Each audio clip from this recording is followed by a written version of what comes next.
guys, it's your favorite girl, Inga Nykole, and welcome to the Theinganykoleshow and podcast. Y'all know that I'm still working on the and podcast part, so if y'all want me to do this, if y'all want me to do this, if y'all want me to do this, somebody come up with an and podcast part because we need that. But this is the show that helps women wake up that thing that they are missing in their life. And guys, this month has been absolutely incredible. You know that we focused on Domestic Violence Awareness Month. Domestic violence is very important to me, especially because I've been sharing that literally a course of over 20 to 25 years, I was a victim of domestic violence and domestic abuse. And honestly, most people believe that domestic violence is physical. You're getting slapped, you're getting punched, you're getting mistreated. But mine was emotional, mine was mental. And at some point, it became self-inflicted, meaning even if someone wasn't abusing me, I was causing this abuse on myself, not physically on myself, but mentally. I was so trapped, I couldn't get out of it. And so it took me so many years. It wasn't until I was literally sitting in federal prison for 3 years, because out of sight, out of mind, I was able to escape all of the negative things in my life and have a quiet reset as a grown up. When I tell you that's an incredible place to be, I prayed and prayed and prayed for God to change my life, to take it away, to help me out. And when He did, I tell you what, He did a thing in my life. And I'm here now to do that thing for you. No, this is not a spiritual. So we might have like some spiritual tonality. I might share a word or two here or there, but it's all about waking up that part of life that you're missing, which brings me to my new book, Wake the F Up: How to Wake Up Your Faith, Family, and Finances by Leaving Toxic Relationships and Going to Your Bag in 90 days or less. Can you imagine that I could teach you that? These are the kinds of things you learn when you hang with and rock with your girl, Inga Nykole. Guys, I want to shout out our sponsor, Body Image Beauty Lounge in Newcastle, Delaware, with our girl Tanya. I like to call her the Snatch Doctor. Because, see, one of the things that I'm so big on is women, any way that you can, make yourself feel good. Y'all know I love wigs. I'm going to change my wig every day, child. But Tanya is going to wake up your body. A lot of us, a lot of women are going out there, they're getting BBLs and tummy tucks and breast implants because they're trying to get a little less of this and a whole lot of that. This Tanya's going to get you right. Everybody doesn't opt for surgery. But if you do decide that you're going to go to surgery, you want to use Body Image Beauty Lounge for your post-op care. Post-op just means after surgery. You made your investment. Make sure you take care of your body. You can't just get something done and then do nothing. You want to get surgery and eat bonbons? It doesn't work like that. Let Miss Tanya get with you, work you out, massage you, help you understand what your body's going through. You may be a person that says, no, that I'm not trying to go under the knife. That's okay. She got you. God, she has this thing called, I call it the body bag, but it's really a sauna steam bag. You lay in it and it puts you in such a relaxed state. I call it the body bag because I literally am in there sleeping, getting a facial, losing inches all at the same time. It's such an experience. Very friendly, very warm, very home-like, a very home-like place to be. So you want to check out bodyimagebeautylounge.com and tell them that Miss Tanya sent you. Guys, we have so many other sponsors to shout out, but we're going to do that. But what we want to do today is get into this interview. Today is very, very, very special because we have not only a professional, not only someone that can share with us what it was like to experience domestic violence as a child, but she's also my friend, my girl, my homie. And that's always the best person to have, somebody you can talk to. I told myself, Inga, why are you trying to make such a production out of a show? Let the people that do that when you get there do that. Today, let's have a conversation. I literally sat on my floor and I was like, you know what? I'm going to relax. You know, if you are you my age? You remember A Different World when they said you want to relax, release. Do y'all remember Whitley Gilbert? So Whitley Gilbert was this girl, because a lot of people are like, who is that show? Don't be talking about me. But Whitley Gilbert was like this prima donna on a show. She was very tight and very, super bougie. I'm talking about bougie. But she had to learn how to relax a little, chill out a little, just fall back. And so, guys, as you see the show and you see us evolving, you might see me change over here, sit on the floor, go in the closet, sit in a chair. It's just that we're finding our way. But the most important thing to find is getting with my girls and guys, making sure that you're okay, making sure that you have someone to talk to, someone to hear you, someone to share the ideas and the views that you have, somebody to shake you up and wake you up and get your life, get you back to that part that you've been missing. With all that being said, without further ado, I want to introduce you to Miss Ebony Madre. I'm like inclined to call her Dr. Ebony Madre for some reason. Hey, Ebony, I know you hear me. So, guys, welcome to the stage, Miss Ebony Madre. Thank you so much. So, doctor is not at the front of my name yet, but I promise you it's on my bucket list. And so, yeah, that is one thing that I am definitely working towards. And so, again, thank you too so much for being able to come on to your and podcast to talk with you and on the podcast. I really appreciate what you're doing. I am rooting for you. And I'm just waiting to see this thing take off because I know that it will. But yeah, so again, thank you so much for having me this evening, and I'm with you. Let's get right to the So let's talk conversation. about it. So honestly, Ebony, the conversation all month again has been domestic violence. We have heard stories. Guys, first of all, I had some interviews that you have been hearing, will hear. And some of the interviews, because a lot of the people, I decided to stop doing everything on my own and start to get a good team of people around me that can help put some more support in the community. And so a few of the interviews, I didn't talk to them. I didn't prep for the interview, that I was just as shocked as you're going to be when you hear these interviews. I'm talking about, I try to like clutch my pearls or not act like, I try to act super cool. Like, that, did she just say that? But some of the stories that I've been hearing have been like, wow. But the most important reason that I wanted to bring Ebony is because one of the things that we haven't touched on, we touched on someone that was physically abused, talked to someone that had been emotionally and mentally abused. We talked to someone who was literally the abuser as a woman. And when I tell you, she was laying hands in not such a great way, and I don't mean it in that way. And I am sensitive to women that have experienced physical abuse. But when she told her story, I was just like, really? And she's a little itty bitty thing. But Ebony has a story, part of, I guess, a story that she could share with us about what it was like to. Honestly, I'm just going to ask the question, Ebony. I'm just going to jump and ask this question. When you Okay. think of domestic violence, what comes to your mind? What is the first thought and or memory of domestic violence that you can recall? So the first thing that comes to my mind is how can a person put their hands on another person, right? Because it just makes me cringe, like literally from the inside out, it makes me cringe. Um, I think about like people like just cursing out each other, like being extremely aggressive. And then I always revert to, are there kids involved? Are the kids listening or watching these interactions between these two adults that are having some sort of an emotional disconnect, right? And so because of my background, I tend to go like into therapy and then I tend to go into what about the babies, right? And then I think about the the adults that are engaged, so like the perpetrator and the victim, but my first thought is always where are the kids? Um and I think about where are the kids because in my experience, like just doing a lot of work in the schools, a lot of work in like community mental health settings, right? Kids are always put into therapy because they're acting out, right? They're aggressive or the parents don't understand what's going on with them. And I cannot tell you how many young people have come through my office and the root cause of what they're doing and what they're acting out is stemming from what they're experiencing inside their homes. And so for me, my experience was that like growing up in a household where there was domestic violence. To look at us, you would think that everything was fun. Like, my mom was a little strict, but my stepdad was like super fun, and all of the kids would always be at our house. But then at night, my sister and I would be waking up out of our sleep to the two of them fighting, whether it started out with an argument, just the exchange of words to like banging up against like the doors and stuff like that.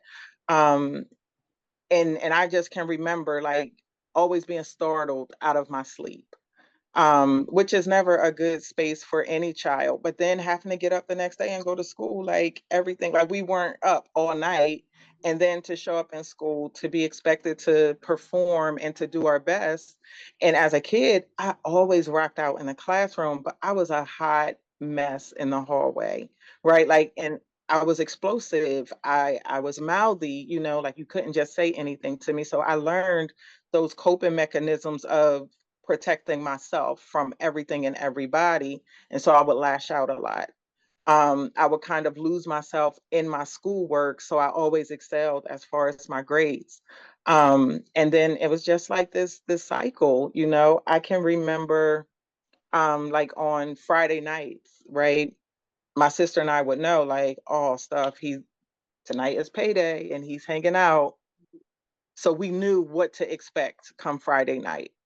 Um, and so again, I always go to the kids. So if I had to say anything, those would be like some of my earlier on experiences. One time in particular, so you know how as parents too, right? And I'm sorry if I'm jumping around, but now I'm being flooded with thoughts. You're just like this is how it happens. Like you get going, and you be like, oh wow, it triggers you. It reminds Yes. you of this and that. So yes, keep. Yes. And so I think that too, so many times as parents, we do our best to protect our kids from what we're going through because we want to create like a space of normalcy, but not realizing we're really numb to the things that, and I'm saying we like in general terms, right? We're numb to the fact that our kids are experiencing the same things that we're experiencing, but we don't give them the platform or the outlet to even address it. And in our quest to try to protect them from certain things, we don't pay attention to the side conversations that are happening. And I can remember my earliest recollection of like visually seeing it, like I knew about the arguing, I knew about the sounds that were coming from the room.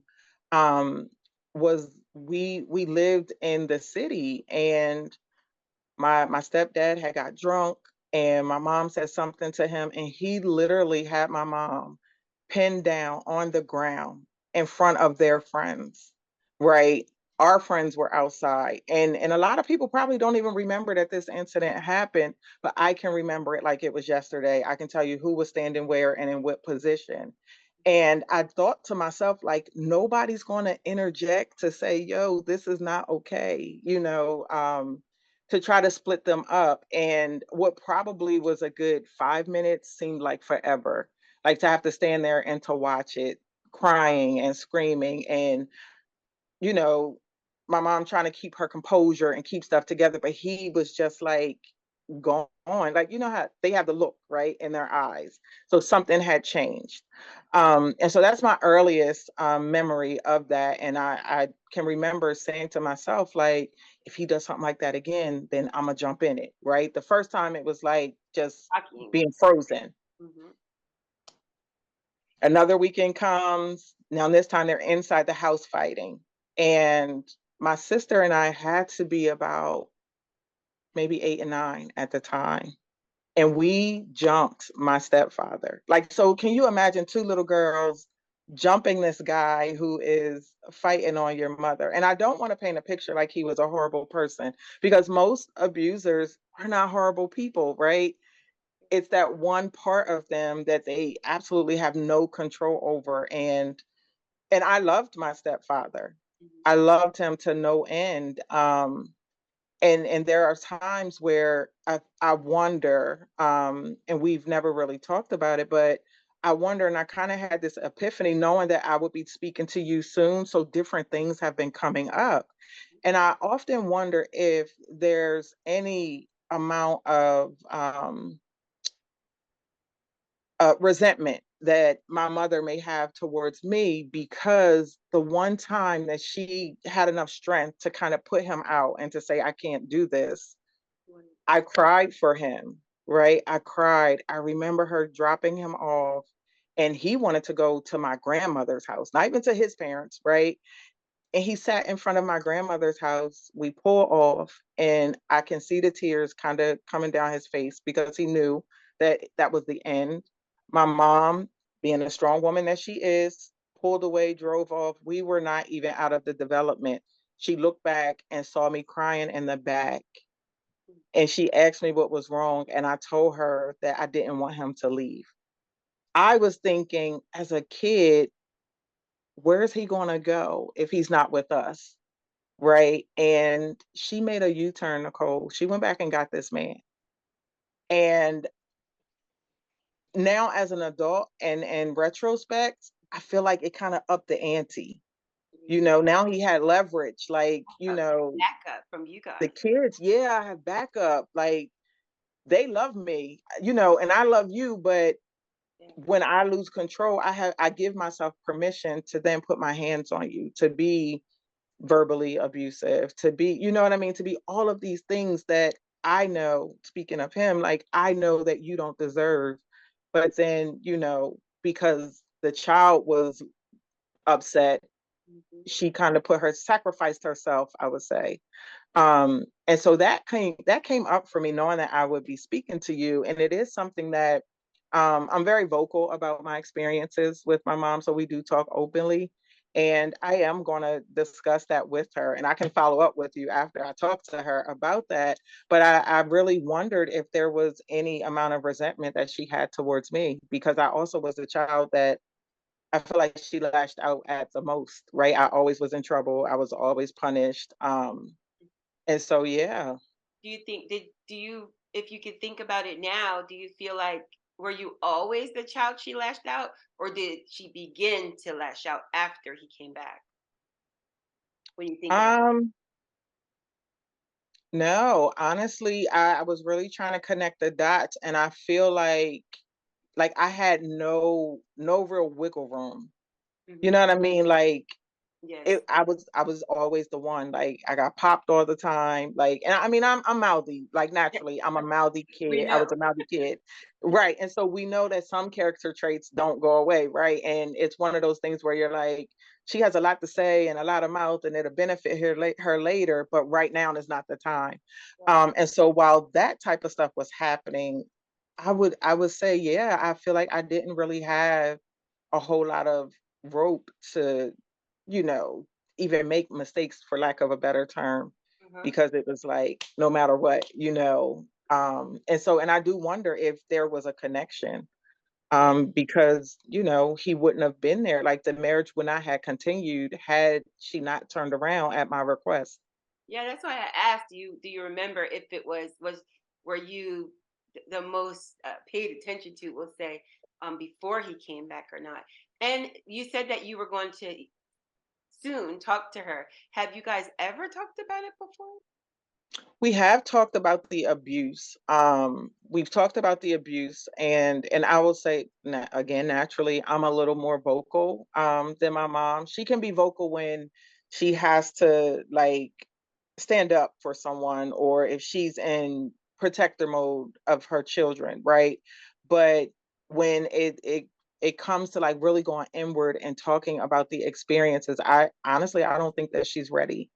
Um, and I do think that there's a lot of freedom in being able to talk about it. And so there are times where I'll go and I'll sit with her and I'll kind of like bring stuff up.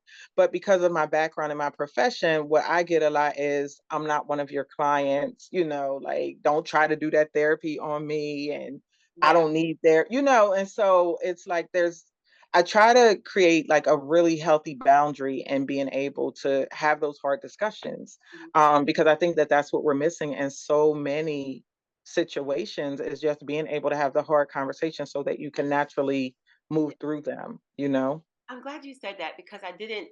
I, tell us your background because I have a few questions to ask, but if I you can tell us. So tell me currently, what is your profession? What do you do? And who kind of people do you serve? Because then that will make sense for the questions I might ask in the future. Okay. And so my background is that I am a licensed counselor. So I have my own private practice in Claymont. And so I do all types of therapy. And one thing about me is I've never been one to be kind of confined to a box. Mhm. And so while I have like trainings and certifications in different types of treatment modalities, what I find is that I kind of use them interchangeably depending on what my client needs. I know that there's this big thing about finding your niche and, all of this. And every time I try to lean towards one niche, I get a call for something else. And honestly, I keep saying it over and over, but my niche is people, right? And so it's like, if someone makes the call, like that's courage. That's courageous to say, "Hey, I'm looking for a therapist. I need to da da da da da."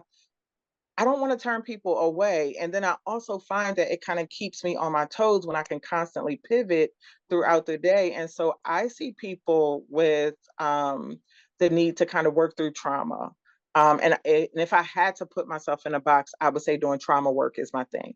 Okay. So I see people that come in with trauma. I have young people that are dealing with ADHD. I have a handful of clients who have domestic violence situations and backgrounds. I have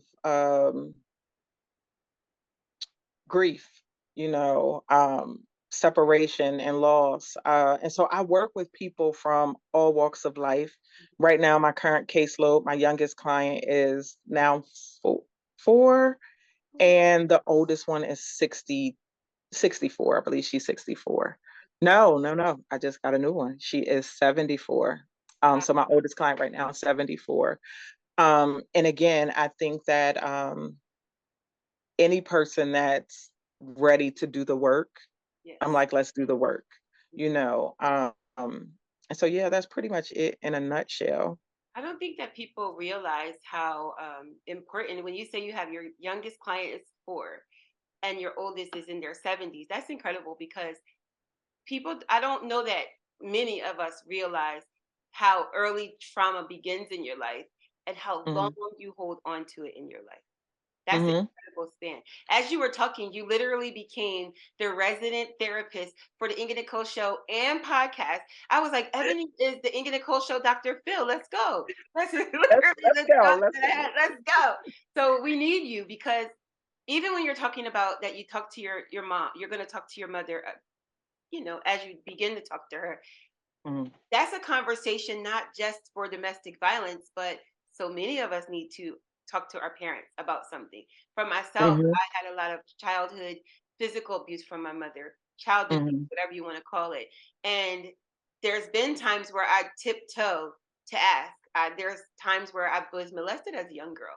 And Hmm. I always tell people that I believe being molested is what shaped my mind of my self worth because my self worth is the issue that I was having in relationships and allowing That certain things led to to happen that. to me, as Hmm. opposed to confidence. I tell people self confidence, that's easy. I got dressed, throw on my wig, put on my lip gloss. I like my shirt, a couple pieces of jewelry. I'm confident. I'm popping out here. Self worth Hmm. now. I could walk in the room confident, shut it down. Self Hmm. worth is what am I receiving? What am I willing to take? What is everybody has a some people say I can't be bought, but everybody has a price or a negotiation point in there. Everybody has it. Right. I know that. What are you willing to sacrifice? And for me, that losing my self worth from the beginning, even today in my age, and I'm turning the corner, child. That's all I'm gonna say. It's I a still beautiful thing. I still find that I have to talk to my confidence. We could do this, but my worth. We have to continue to say affirmations, continue to practice. But I was Yeah. saying that my mother, I can remember many times wanting to talk to my mom about being young, about like you said, I got in trouble. I got the worst of it all the time. I'm always at the end. You say the best for last. The worst whooping gonna be last, the worst, whatever it is last. Yeah. And I always was the last one to get slapped upside the head, the last one to get sit on punishment, the longest punishment.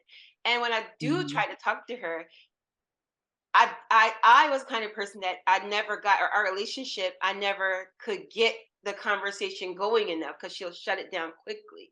And then when I Hmm. realized that my mom was had some psychological issues, that she was mentally impaired, I'll call it. Hmm. I started to make excuses like it doesn't matter because she can't handle it. I don't want to be the cause of her breakdown. I don't want to Hmm. be, I didn't want to have those issues. And so I say that because when you talk to your mom, even with how could you educate us all on having conversations with our parents for things that have affected our adulthood? Well, I do think that the most important thing is not minimizing your thoughts and your feelings because they're valid. And your experiences are your experiences. And as parents, a lot of times we don't want to believe that our kids were affected by something we did because now I have to go inward, right? And so, in helping someone do that work, it doesn't mean that you forego your work. And so, I feel like again, I'm a talker. And so I can go and have the conversation. And even when I'm equipping clients to kind of circle back to different family members to have difficult conversations, it's to go in with your own agenda that, these are the things I would like to discuss with you. And at any point, if you feel unsafe or feel that the conversation is taking a wrong turn, you have the power to step away from it and to say, that was not my intent. My intent was just so that we could gain some clarity, and as we grow and mature, we will have opportunities to be in each other's presence and not necessarily agree that we've had the same experiences. And so, and you think about it, right? And so I talked about my sister and I growing up in the same household, our experiences were different. Right. And so there are things that she remembers and there are things that I remember. But when we talk about it, it's like, oh, I don't remember that, or no, that didn't happen. But it doesn't negate that that's what her recollection brings up for her. And so it's the same with our parents. When we have to share, well, mommy, I remember this, or dad, I remember that. If they say that didn't happen, or Yeah. girl, get out of here with that, da, da, da. Okay, but I'm just sharing my experience, right? And so, and again, it's liberating to be able to be transparent. And like you said, you started out saying that. I think that a lot of my stuff started with the molestation. I too was molested, and my mom had no idea. No idea until I was in my 20s and I told her, and even that, like, she went through this period of feeling guilty. And I felt like I had to do more work there with her to kind of free her from it. And I'm like, there's no way that you would have known. Yes. No way you would have known. I was acting out, I was fighting, but y'all just thought that I was a bad kid. You weren't informed, you didn't have the wherewithal. I feel like now in today's time, because people are talking about things, we know to look for signs. We know that no kid is a bad kid and that every kid acts out for a reason, you know? And it's just that. And so even in circling back to the domestic violence, a lot of kids, like, think about kids when you were younger, like even we can go back to elementary school. And I did outpatient IOP, so which is intensive outpatient therapy for kids that were 3, 4, and 5. So that's preschool age, right? Right. But I'm pretty sure you can think back to a cluster of kids or somebody in elementary school that was just like really aggressive, mean, like Yes. taking your money, Me, like bullying started early pulling on. my hair. Yes. Pulling your hair, Uh-huh. like some of that stuff is learned. Most of it is learned behavior, right? And so if I am growing up in a household and I see my stepdad punching on my mom, I don't have a channel to release that, right? I go to school and I act out. If you say something to me, if you step on my shoe, I think I have the right to put my hands on you. Mhm. So a lot of these kids that are fighters, that stuff is kind of being rooted and bred, and now I think that it's even more challenging because outside of what everybody experiences in their household, they have the exposure through social media.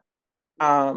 And so I think that it's just that, to answer your question, like, to not refute the ability or the opportunity to have a hard discussion, but understanding that you have the power to get out of there, right? Like, you're no longer that little person. So you can leave and go, even for teenagers, we have to help them and encourage them on how to have difficult conversations. Now, your mom and dad might not necessarily agree with you, but if you watch your tone, if you pay attention to your body language, right? And we all talk with our hands. So I encourage kids to sit on their hands, right? Or to put their thumbs in their pockets. So it's less of a proclivity to do this, because when we're trying to have hard or difficult conversations, any movement, the other person can justify that now you're being disrespectful, Right. right? When you're not.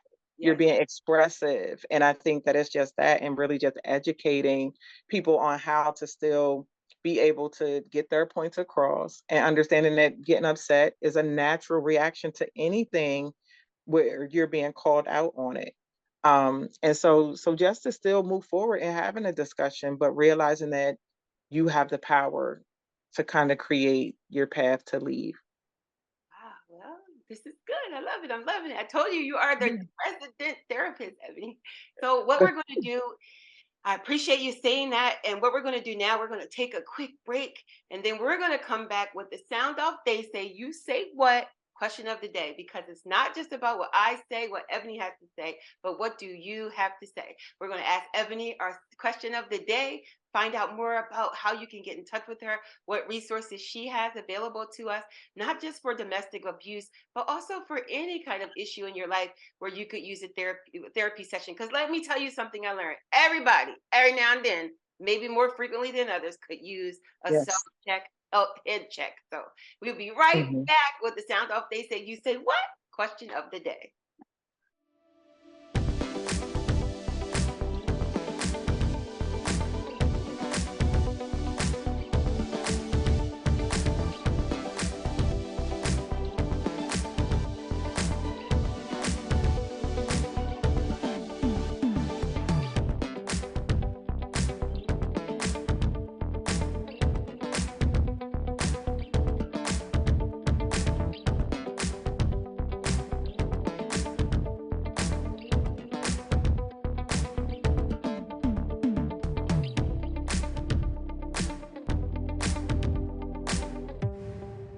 It's time for the sound off. They say, you say what? Question of the day. See, it's not just about what I say, but what do you have to say? And so today I'm asking Ebony my question that I've been asking all week long. Ebony, you ready? Go ahead. All right. If someone you knew was in a domestic violence situation, would you speak up or would you stay silent? And if you did speak up, what would you say? Well, I will hope that your viewers by now know that I would not stay silent, right? So I would definitely speak Yeah. up. Again, I that's just one of my, not even a pet peeve. It's just something that I really hate. Like I hate to see people being abused in any facet. So I would definitely speak up. I would ask them why. Why do you stay? Right? Because people stay for different reasons, and I wholeheartedly understand that. But then I'm a straight shooter, and I'm extremely raw, and so I would gather resources for them. Right? I would ask them like, do you want to have your family plan your funeral? Like I go extreme That's because I think that, and when, especially when kids are involved, do you want to have someone start preparing your funeral? Do you want your kids to be at your funeral? Like sooner rather than later. Like we know that the cycle of life is that we're born and we die. yes. Okay, but do you want it to be something that happens preterm, because it doesn't have to. And just really encouraging them and motivating them. I think checking in. And I think the biggest thing too is to not be judgmental. And so even in asking, are you ready to have your kids attend your funeral, have someone plan your funeral, right? That's not passing judgment at all. No. I think that's a realistic question. Yes. And I say that because I, even for my mom, the only way she got out of her marriage was because my stepfather passed away, right? And had he still been alive to this day, I would like to say that they probably would still be together. Because sometimes people do, they just feel stuck, but it doesn't have to be. And I think that it's one of those things like when we know better, we do better because nobody signs up to be a victim of anything, Yes. and so just making sure that the village kind of rises up and supports because I'm sorry. I think too that when I say for the village to rise up, I think it also has to do with the people that are connected to the perpetrator to kind of call them out and to say, yo, like this is not okay. Like certain things should not be going down. Your babies are watching. And I think a lot of times when you kind of call that out and you plant that seed to say your babies are watching, a Yes. lot of times people will try to turn it around, Mhm. but then there are instances where they don't because they lack the control to be able to do it. Yeah. But I think just really pointing them in the right direction and constantly reminding them that they are worthy of being loved correctly, that abusive relationships do not equate to being loved. Just because somebody curses you out or somebody puts their hands on you, that doesn't mean that, oh, they really are into me and they don't want me with anybody else, or that's just how they are. There's nothing that, when it comes to domestic violence, that we should normalize. And I think it's just that, like changing the trajectory of that because it's not normal. People don't deserve to be treated as though they're objects and not human beings. So that would be my advice. I like this. So this is great advice, but I'm going to ask you a question. I'm going to get you out of here, but I want to get a couple resources from you that we could share with women, and I'll list them later.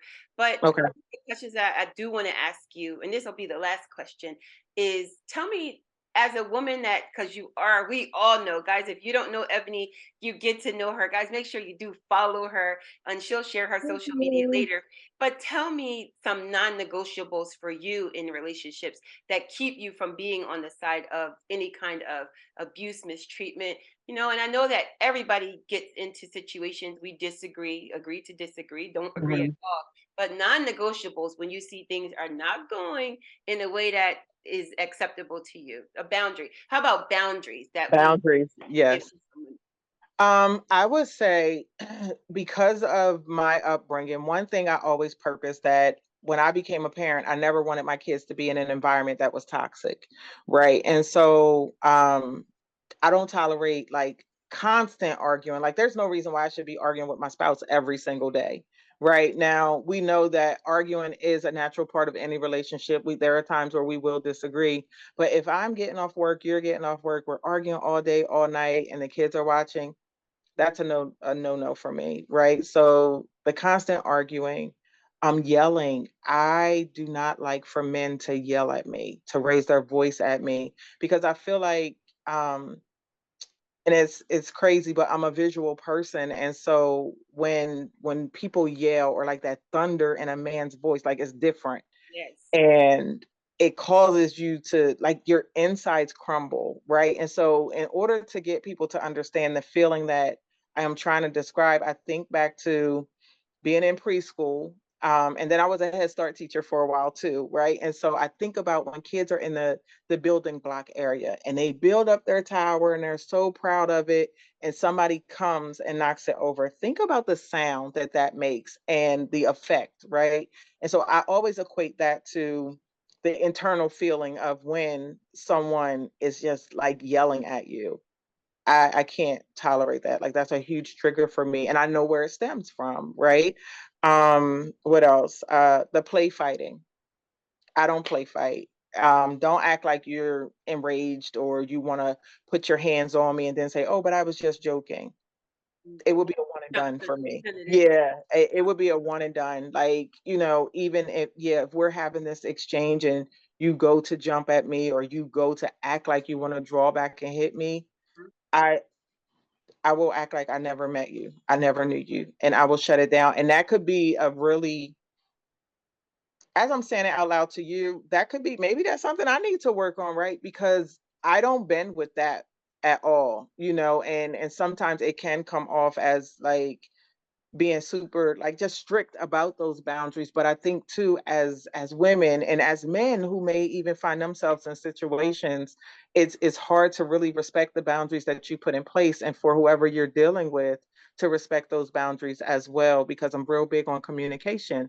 And so if we're communicating early on in our relationship and I'm sharing with you what my non-negotiables are, and then you kind of pivot or you take that turn to lean towards any one of them, then now I am in a position to make a decision for myself, right? And we all know when it comes to domestic violence or any level of abuse, if it happens once, 9 times out of 10, it's going to happen again, and it could be years in between the incidents. And I don't say that to say that if it happens, oh, this person is super horrible. I'm not saying that. I'm just saying that when it comes to the non-negotiables, if that's one for you, it's important that you really adhere to it. Yeah. I feel like we teach people how to treat us. When you allow someone to skate or get away with something, then you taught them that it's okay. And so Yeah. it's like you build up the confidence to take the next step. And this is especially true to me in domestic violence. If I can shake you, then I can slap you. If I can slap you, I could push you. If I could push you, I can punch you. And it only just goes on because I It feel like does. they kind of stair step their way into what you will allow. And so Ebony, Hmm. I would love to keep you for the rest of the night talking to you. Yeah. But I know that we have other things to do. But I want to have you back. Like literally, I'm going to think of it in my head how to have you on a regular basis because it's so good. It makes me feel like I learned so much, and it's like I believe that I already know, but talking to you, like you said, it brings out even more, and it opens Hmm. my mind even more, and reminds me of things that I have to work on, even for myself. And I know I'm not the only person that felt those Exactly. feelings as you were talking. So we're absolutely grateful for having you, for you spending Thank time with you. us. Tell us, how do we reach you on social media? How do we make an appointment? You have a book, The Clinic. Like, talk to us a little bit about that as you exit. Okay, okay. Look, okay, okay. And that's the other thing, right? So even like in working on that, I feel like I operate from a place of like humble humility because of my experience, right? I don't like to draw too much attention to myself, but just being in the field of help, I have learned too that in my own transparency, not only am I growing, but I'm also able to reach and to help other people. And so I have two books out and a workbook. The book that I recently relaunched is called The Clinic, and the idea behind The Clinic was to really be in a place of not passing judgment, because it's about several women who found themselves at a crossroads and from various walks of life, but they all ended up in the same place. And so I decided to relaunch the book, one, because it was the 10th year anniversary. And when I wrote the book, I did not put a lot of momentum behind it because the goal was to release the book and to have an ongoing discussion. And then once Roe versus Wade was overturned, I was like, wow, look at that. Roe versus Wade was overturned. It's the 10th year anniversary. And so let's have the conversation surrounding abortion. And so the crossroads that these women found themselves at was that they all landed or found themselves in the abortion clinic at the same time. Um, it's a really awesome book. I'm not just saying that because I It wrote it, is. but it's a really, really awesome book, and it opens up the gateway for so many different discussions, because so many times people feel that people only get abortions because they're being reckless, right? It talks about the man's perspective with regards to abortion, because every time a woman gets an abortion, a man doesn't necessarily kind of force that thought. It kind of touches a little bit on the habitual funder for abortion, right? And that was a word that just, or a phrase that kind of just kind of bubbled up for me. But it talks about different people from different walks of life and how they got to the point of needing to make a certain decision. And then I have the blender, which is a book about a young girl just trying to find her way, who has experienced a ton of trauma, but is expected to still show up and to perform, right? Or to be normal. And we all know what's normal to me might not necessarily be normal to the next person. And so Bianca James is the character in the blender, and it just kind of takes you along her journey and some of the things that she experiences. I think that it's a great book for mothers and fathers to read with their sons and daughters. And so while Bianca is a female character, there's a lot of information in the book that young boys can kind of relate to. And so again, even with that, I think that it's a great segue to have those hard discussions with your children, because so many times as parents, they're like, oh, my kid isn't dealing with that, or they're not going through anything. But I think that Bianca James kind of sheds light on a lot of different things that a lot of kids, and especially in today's world, are dealing with. And so I just kind of use that character to kind of create some momentum. And so Bianca James also shows up in the clinic. The books can be purchased through Amazon.com, Barnes and Noble, um, or exlibris.com, which is like, one of it's not, it's kind of underrated, but the easiest way is to go through Amazon or Barnes and Noble, or even if they go to their local bookstore and give them the titles of the book, they can put my name in, and the local bookstores can order the books for them.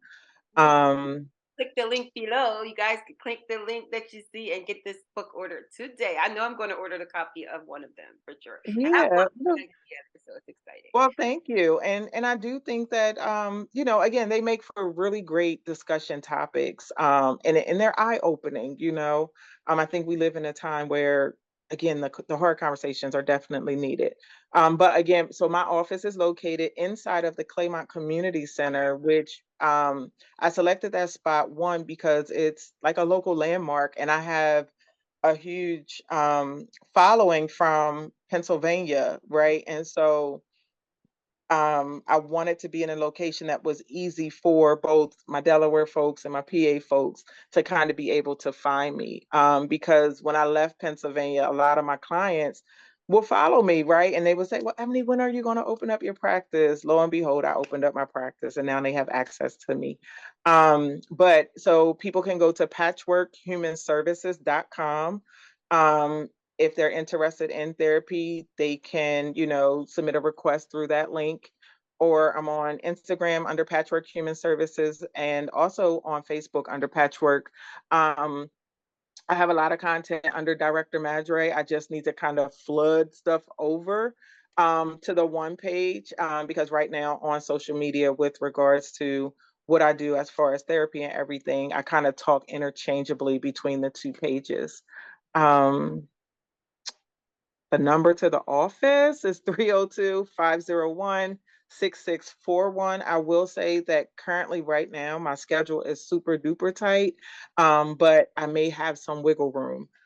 So I always tell people to just call me anyway. And if I can get you in, I'll do my absolute best. And if not, I do have a part-time person who is on that is open to taking a few more clients as well. Are there any online resources? Do you do any virtual? Oh, yes, I do virtual and in person. And what I have learned, I will say during the pandemic, is that when it comes to virtual appointments, and I'm old school, right? So I'm really kind of like, I want to do face to face, blah, blah, blah.